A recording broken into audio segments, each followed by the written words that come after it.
everyone! Welcome to the Empath Tarot Case. Another love reading, timeless and general. Take what resonates lang po. Maybe some part of the reading makaresonate kayo. Some part of it, hindi. Or parang kwento ninyo ito. Or hindi naman kaya kasi iba't ibang mga energies, iba't ibang mga love connections.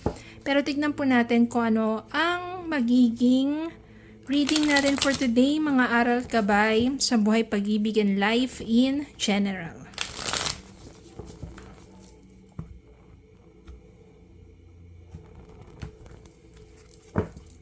Yan. Spirit guys, send me messages, anong love connections ito, lessons in life and guidance na nais mong ipabatid sa amin, mga aral gabay sa buhay, pag-ibig, and life in general.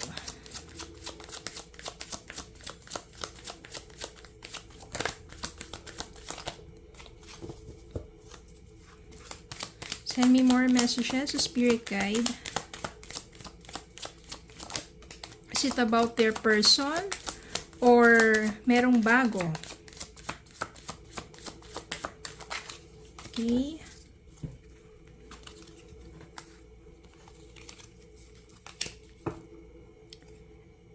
Eight of Pentacles. Two of Swords. Justice. Knight of Swords. Lovers.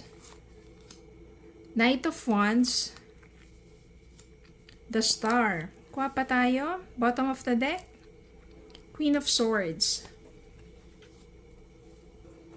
Well, I can sense here na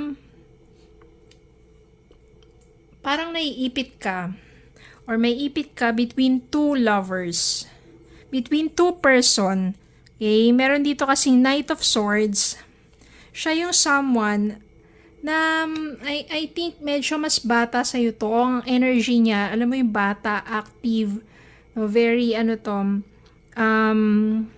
mabilis kumilos to. At saka mental, talagang kapag ka nag-uusap kayo, parang ang dami mo matututunan sa kanya at may mga sinasabi niya yung mga pawang katotohanan. Honest din tong person na to. It's very active to, mabilis kumilos to. Kapag sinabi niya, ginagawa niya agad. Meron naman ditong isa pa, medyo, rin naman siya, hindi siya ganun kabilis kumilos ng isa. Pero mas more passionate siya. Yung mo yung charming, yung dating. Hindi naman sa bolero, pero kapag may sinabi siya sa'yo, mararamdaman mo very charming, very passionate talaga yung dating. Mas more of emotions, ganun. Okay. Ang sa'yo lang naman is, you just want to, parang ayaw mong pairalin yung damdamin mo agad. Diba? Parang it's more of you to take it slowly na makilala tong mga taong to.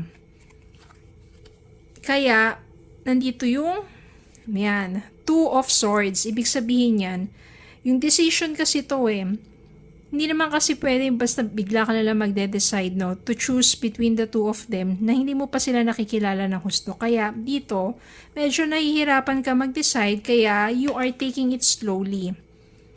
Na makilala sila pareho and maaring doon kung sino talaga yung na-feel mo na magiging ka-vibe mo o yung same energy mo.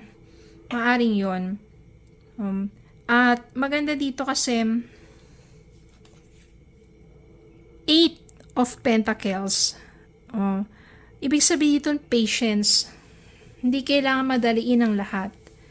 Sa isang relationship, kailangan talaga na kilalanin mo mabuti. Hindi yung parang na-excite ka, di ba? Especially iba, na-excite sila tapos sinasagot agad. Or na-excite sila, pumapasok agad sila sa isang relationship na hindi pa nila totally na-weigh down yung mga priorities nila o yung mga bagay-bagay at saka yung tao mismo. Sabihin nila, kapag ka naging kayo naman, mas makikilala mo siya Ganun. Pero hindi, mas maganda pa rin na para talagang siguraduhin mo muna sa sarili mo na ready ka na to commit sa taong to. At yung tao rin na yun, na ready rin siya for a commitment. Hindi yung basta parang fling lang or wala lang, 'di ba? So, patience. Kailangan talagang siguro hayaan mo muna na pagtrabahuan nila kung sino sa kanila yung talagang mas may effort. And makakamtam mo na naman dito yung justice. Ibig sabihin dito, no, parang mawi-weigh down mo kung sino talaga yung honest sa kanila. Kasi parang nagdaan ka na sa isang life lesson karmic relationship, nagdaan ka na Kaya parang natuto ka na, hindi ka na pabigla-bigla, hindi ka na yun sa bugso ng damdamin. Mas nag-mature ka na pagdating sa love, kaya this time, you're taking it slowly but surely. And maganda naman dito kasi there is hope. No, parang nai-inspire ka na sa kanilang dalawa, hindi naman sa pinaglalaruan mo silang dalawa kasi hindi ka pa naman nagko-commit sa kanila Kaya nga wini-weigh down mo kung sino talaga yung seryoso, wini-weigh down mo kung sino talaga yung merong magandang intention para sa'yo. And very hopeful naman at napakaganda naman ng energy naman nila.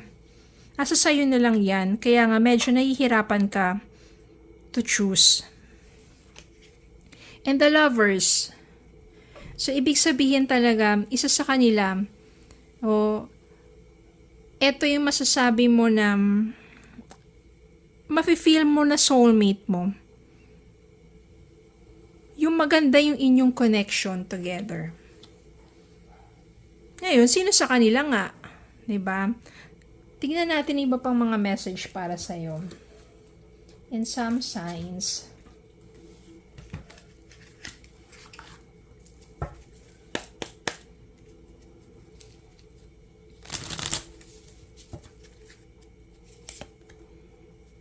Unconditional love. The love between you and your person is eternal, nothing and no one can take it away from you.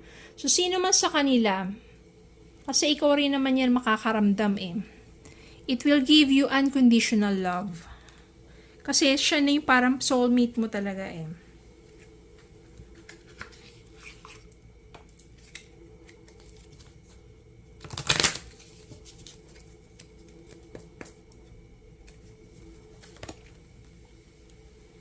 Look around and find some signs. The universe is speaking to you. So, you have to look for some signs. Di ba yung iba kasi nanghihingi? Sino ba sa kanila? Tapos, ito yung sign na you are looking for kung kanino dun sa dalawang yon. Nagpakita yung sign na yan. Maaring sila na talaga. Ipinapakilala na sa'yo ng universe yung taong yon.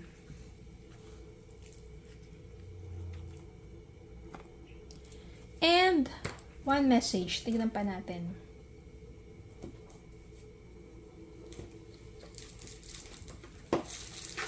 Angel message for you.